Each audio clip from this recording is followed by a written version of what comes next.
Gak ada sangkut pautnya sama sekali pakaian wanita dengan pelecehan seksual.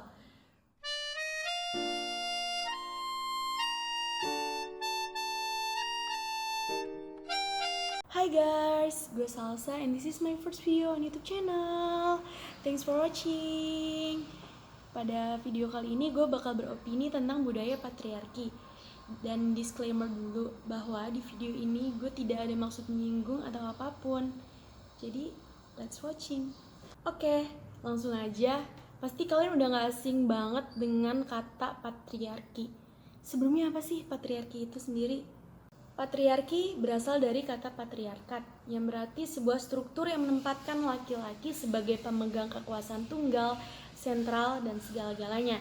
Yang berarti patriarki ini adalah sebuah sistem sosial yang menempatkan laki-laki sebagai pemegang kekuasaan dan laki-laki mendominasi dalam segala hal. Secara tersirat, patriarki ini menempatkan posisi wanita itu di bawah laki-laki, posisi wanita itu rendah, dan laki-laki memiliki hak istimewa dibanding wanita. Sampai saat ini budaya patriarki masih sangat terlihat jelas di seluruh dunia, termasuk di Indonesia. Patriarki ini gak hanya terjadi dalam ranah personal aja, tetapi dalam ranah publik pun sangat terlihat jelas, seperti partisipasi politik, pemerintahan, sosial, hukum, dan lainnya. Atas dasar hak istimewa yang dimiliki laki-laki ini, mereka menganggap bahwa mereka memiliki hak untuk mengeksploitasi tubuh wanita yang nantinya akan timbul permasalahan-permasalahan lainnya seperti pelecehan seksual atau sexual harassment.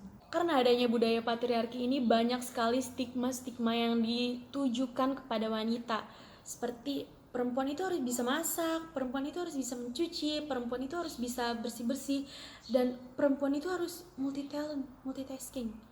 Dan pernyataan-pernyataan, ngapain sih lo sekolah tinggi-tinggi kalau nanti ujungnya lo ke dapur juga, gak usah pinter-pinter, nanti laki lo minder.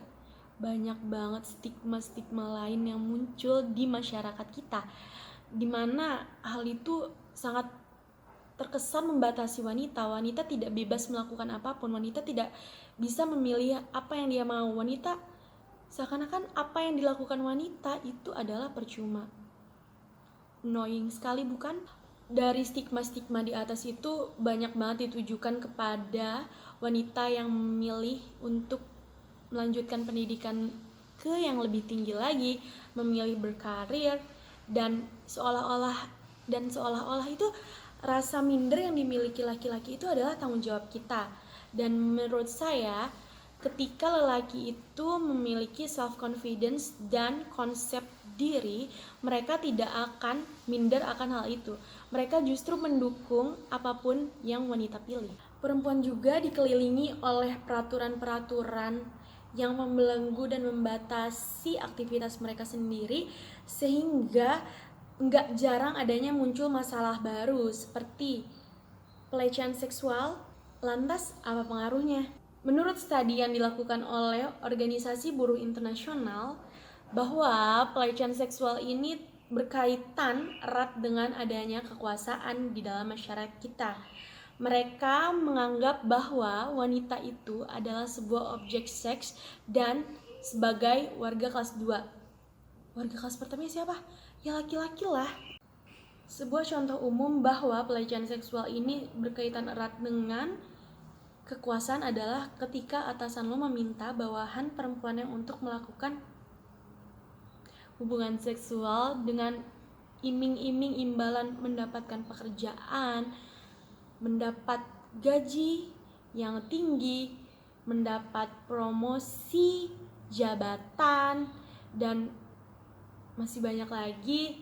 Contoh lain dari pelecehan seksual ini adalah biasanya ya kita seringkali sebagai wanita mendapat catcalling dari laki-laki di luar sana, mulai dari isyarat, dari tatapan matanya, atau komentar-komentar kasar yang dilayangkan kepada kita sebagai wanita. Bahkan yang paling parahnya ini adalah pemerkosaan. Dengan adanya permasalahan-permasalahan ini, mereka menganggap bahwa wanita itu hanyalah sebuah objek saja yang dapat digoda kapan aja dan dimana aja. Dan gue sangat kesel ketika pakaian wanita itu dijadikan alibi untuk menutupi kejahatan mereka. Padahal gak ada sangkut pautnya sama sekali pakaian wanita dengan pelecehan seksual.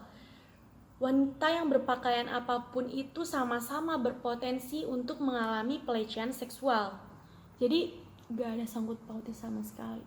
Alibi lo aja kan. Dari survei Koalisi Ruang Publik yang saya baca adalah korban pelecehan seksual diantaranya pakaian yang dikenakan korban adalah rok panjang dan celana panjang, persentasenya 17,47%. Lihat, ini yang celana panjang sama rok panjang aja persentasenya tertinggi. Apa yang salah pakaiannya? Oke, lanjut. Disusul dengan baju lengan panjang 15,82%, baju seragam sekolah 14,23%, baju longgar 13,80%, berhijab pendek atau sedang 13,20%, baju lengan pendek 7,72%, baju seragam kantor 4,61%, berhijab panjang 3,68%, rok selutut atau celana selutut 3,02%, baju ketat dan celana ketat 1,89%, yang berhijab dan bercadar juga mengalami pelecehan seksual, persentase 0,17%. Bisa dilihat, wanita bercadar, wanita yang berpakaian sangat longgar dan itu masih bisa mengalami pelecehan seksual. Dan jelas itu bukan karena pakaiannya yang salah, otak kalian aja, bukan otak kalian, otak laki-laki yang Allah sih keluar malam. Makanya lu tuh pakai baju yang benar. Jadinya gini kan akibatnya, lo kena pelecehan seksual. Buruan ganti baju lo sebelum kena pelecehan. Nanti lo yang misu-misu. Buset deh, baju lu kurang bahan, nanti lu diperkosa lo di jalan. Masih banyak lagi. Padahal itu murni 100% adalah kesalahan pelaku. Dan ironinya yang mengatakan itu tidak lain tidak bukan adalah perempuan. Yang dimana menurut gue, perempuan itu harusnya mensupport. Kenapa sih korban yang disalahkan? Kenapa nggak pelakunya? Padahal jelas-jelas di sini yang salah adalah pelakunya. Woman support woman dalam hal ini nggak berlaku sama sekali.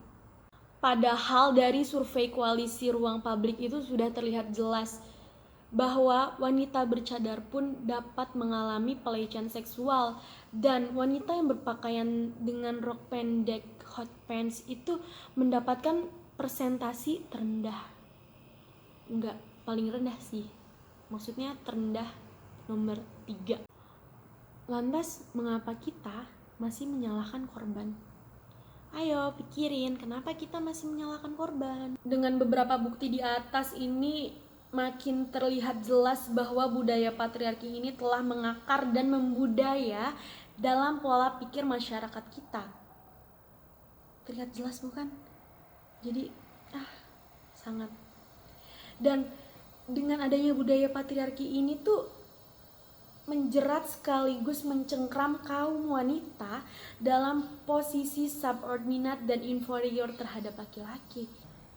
Karena adanya budaya patriarki ini, kita sebagai wanita semakin giat untuk menyuarakan penyetaraan gender, di mana laki-laki dan wanita itu harusnya memiliki kesempatan yang sama, kesempatan dalam berpolitik, berpendidikan, or anything, mengejar karir. Dan kita sebagai wanita, kita harus memperjuangkan akan hal itu agar nantinya pelecehan, bukan hanya pelecehan, segala sesuatu yang timbul akibat patriarki ini tuh berkurang. Seperti itu. Dan semoga apa yang aku sampaikan pada video beropini kali ini bermanfaat untuk kalian semua. Ambil yang baiknya, buang yang buruknya. Terima kasih. Maaf kalau dalam penyampaian opini aku ini kurang berkenan atau masih berantakan. Kita sama-sama belajar dan terima kasih. Thanks for watching. Bye.